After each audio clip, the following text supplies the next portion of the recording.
Moving on to part two for History 102, test number one, numbers 17 and 18, straight out of the argumentative assignment. We're looking at City of Dreams, written by Tyler Anbinder, and we're looking at a couple theses from a couple chapters out of his book. So for one, right, we're looking at the United States as a lesser evil for Jewish immigrants during the Gilded Age. The argument, right, as far as the pogroms that they faced in Central and Eastern Europe, and the overt discrimination that they faced there, that here in the U.S. it constituted a, quote, proverbial lesser evil. Not that they were not stigmatized, not that they were not marginalized to certain areas, particularly cloth making and vending in Manhattan. But that they had certain opportunities for advancement, even if it were just collectively through their own volition and through their own cooperation with one another, and not so much with any kind of subsidizing help from the government at any level, that they still had opportunities for advancement here in the U.S. and to kind of mind their own business better and coexist better than they had been able to in Eastern Europe. And so that's one way of looking at it. And so to be familiar with the supporting data for that, for number 17 on your test. And number 18 moves right on to number 2, right, is a revisionist claim that Emma Lazarus's poem, boasting, bring me your weary and your discarded, your refuse, and America will embrace them with open arms, is highly dubious, right? And so getting into just the process of being very exclusive, very haphazard and inconsistent, and certainly inconsistent with what Emma Lazarus's poem boasts there at the Statue of Liberty, right? And so just some of the terms that they used, right, when you look into that section, is just incredible. Idiot and some of the terms they used, it's just incredible. The psychological and the physical requirements and categories that they put people in after the most cursory of observations, putting them in herd-like processes to have them to basically evaluated to see the desirability of accepting them as immigrants. Certainly does not go in line with our rhetoric here as a country, right, of being a haven for taking the so-called refuse of Europe and of the world. And so that's a much more cynical thesis on number 18. Be familiar with that from the handout, okay? And then notice, right, a borderline conspiracy theory mentioned in a previous Zoom meeting for number 19 is the idea, right, that big business found it very convenient to provide catharsis through a weekend and through consumerism and leisure. The whole idea of allowing their workers to enjoy a weekend off, to blow some steam off, to spend their money and put it right back into the coffers of their employers who owned a lot of these facilities and businesses and so forth. And so that it was seen as kind of a win-win situation to keep down labor strife. Nevertheless, as far as, class divisions during there's evidence to suggest that there was an intention of sorts to mitigate class tension by having them enjoy together a professional baseball game or a boxing match or a horse race, etc. But as far as doing away with class tension, that's too far. That goes too far. That certainly wasn't achieved, even if it were attempted. And so you have that with 19. Numbers 20 through 22, just look online in chapters 17 and chapter 18 of Alan Brinkley's textbook. All right.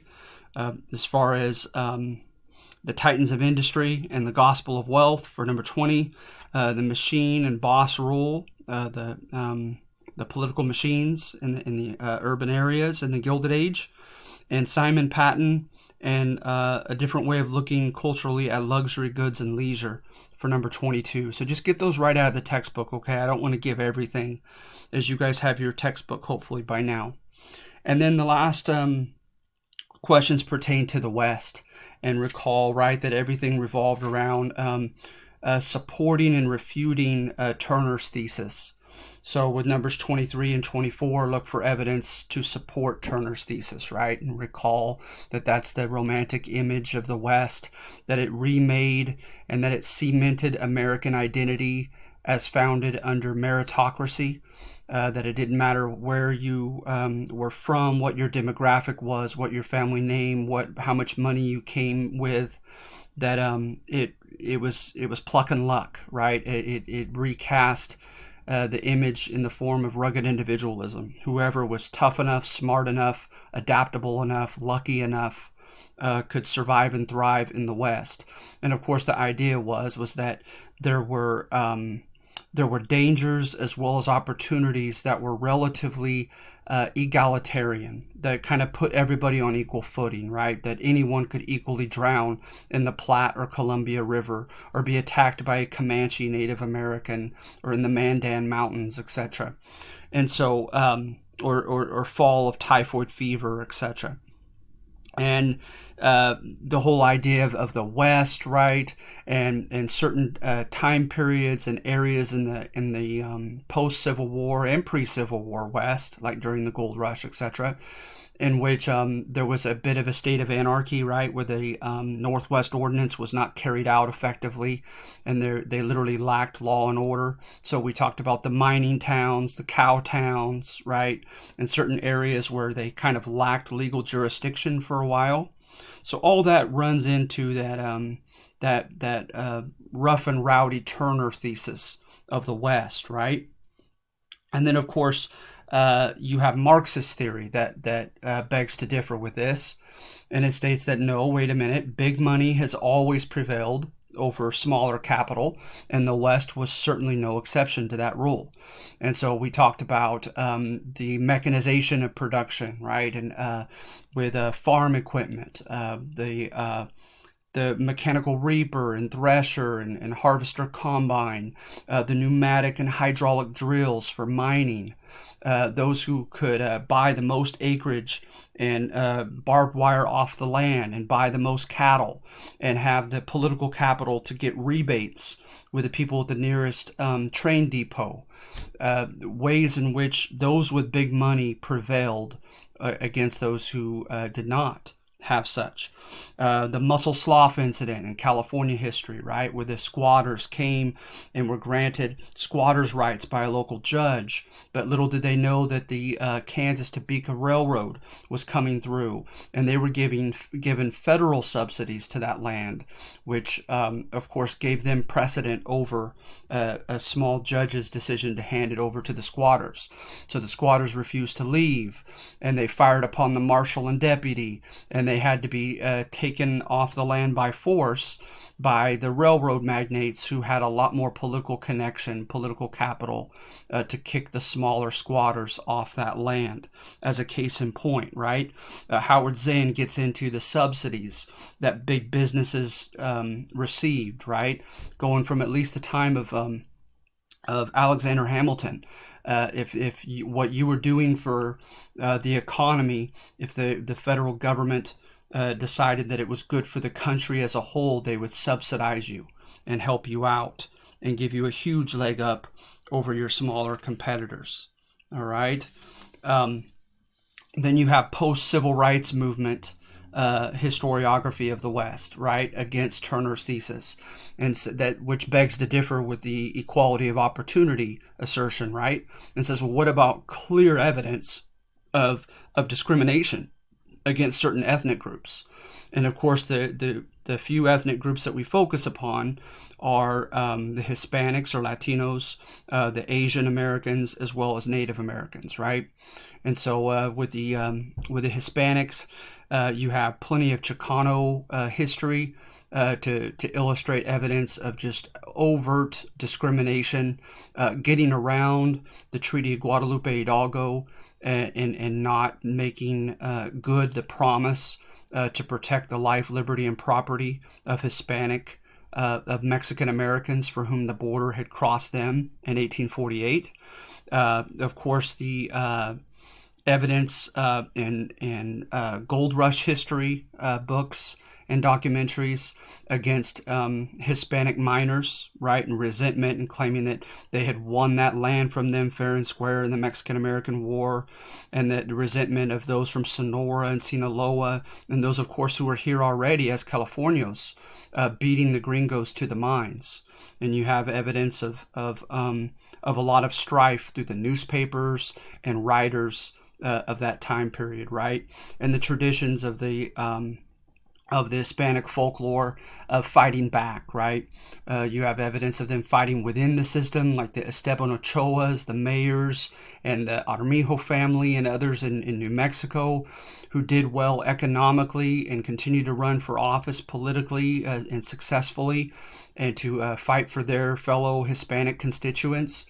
You had people who fought outside the system, right? Most famously, Gregorio Cortina and Joaquin Murrieta, who fought as social bandits, right, against a system that they felt was rigged to begin with, and against the Hispanic population. And so all kinds of sources to get your hands on for evidence of this, just too glaring to ignore as far as racial discrimination. And the idea by Eber and Leon, their book on Hispanics in the West, contending that the Hispanic population faced proletarianization, that they were pigeonholed into the proletariat, right, into the manual labor, industrial era class of laborers, and that they were pretty much stuck there, stigmatized socially and economically, held into that position. The beginning of later, statistics going into the early to mid 1900s of them working in the service sector as cooks and cleaners, as farm laborers, as miners, as agricultural laborers, etc., right? And kind of stuck into those positions, those menial jobs that didn't pay well and didn't have much opportunity for advancement. And how did the Hispanics fight back? Like I said, they fought within the system, they fought outside the system. Look up the a curious combination of the two, the Gorras Blancas in Texas and other areas, very interesting. Some of the mining unions under the Anaconda copper mines in Arizona and other areas. The Hispanics tried to unionize. And also the Hispanics fought very well to maintain their culture, right?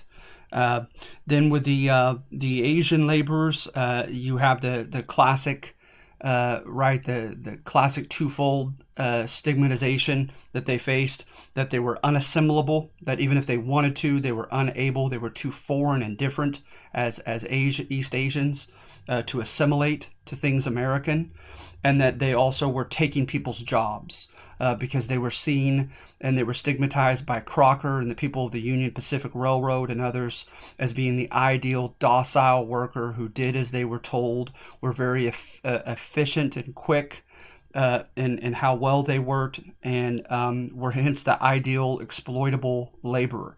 And they were oftentimes used in divide and conquer manner as scab workers as well, cite conflict historians like Howard Zinn. And so at any rate, you look at their exploitation from Strangers from a Different Shore is a good book, illustrating how badly they were exploited, their labor was, by the Central Pacific alone in building the Transcontinental Railroad. And the resentment and fear of their success in that book as well, especially as many of them took an entrepreneurial route at the end of 1869 when the railroad was finished, and instead of moving back to China, married Irish American women, started their own businesses, tried to start their own farms. The Japanese experienced the same discrimination against their success just a generation after this. And so in the West Coast especially. And so a lot of evidence of discrimination against these demographics that you can't deny that runs square in the face of Turner's thesis, right? And then you also have, of course, the Native Americans. And the main source that I utilized was Richard White. It's Your Misfortune and None My Own. And basically, right, that just in the name of populism, just catering to the lowest common denominator for your voters, the jobs they want, the land that they covet, the prejudices that they hold. As their elected leaders, you cater to those base needs and those base buttons, that emotional buttons that you're able to push for their votes. And so you have some of that going on. And then you also have just a bad, an unhealthy process of just organic movement, of just people going to areas where they have mining strike, or I'm sorry, where they find silver and gold, etc., in areas which initially the federal government was not okay with the American population going, and then begrudgingly saying, well, according to the 5th and 14th Amendment, we need to protect our citizens, and we need to have a string of forts, or we need to at least ensure from the tribes that they begrudgingly allow passage through their territory of American miners, etc. And then there were isolated incidents, right? You had an incident with a darn stray cow along the Bozeman Trail, an incident in Minnesota of men coming back from a hunt and killing a handful of people on a farm, and it blew up into entire wars with the Sioux and other nations. So you have isolated incidences, you have the government appealing to the lowest common denominator of their people.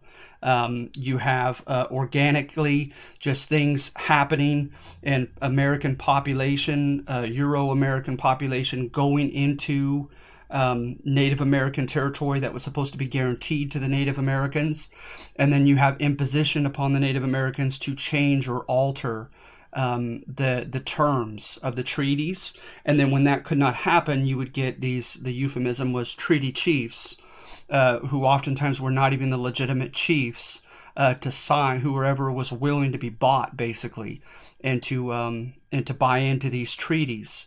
And so then you had, especially in the Gilded Age, a split that seemed to correspond to generational differences. And a lot of the younger ones saying, no, we're not okay with these treaties. We're not okay with safe passage of people through this territory. This land was supposed to be given to us at Fort Laramie for as long as the green grass grows, etc. And we're tired of the government going back on its word. You also had the element of state governments, right? Especially like in Washington and Texas, that they would not abide by federal treaties. And the governors and legislators of these states just overtly just went against it. And then you had the personalities of people leading the U.S. military, like, of course, the infamous Sheridan, Philip Sheridan, whereby they stated, you know what, I don't care if you were okay with the legitimacy or the lack thereof of legitimacy with the previous treaty that we imposed upon your tribe. You have to be on your reservation at this time of year. You have to allow safe passage of the paleface settlers through your territory, whether you like it or not, or else we're going to enforce it.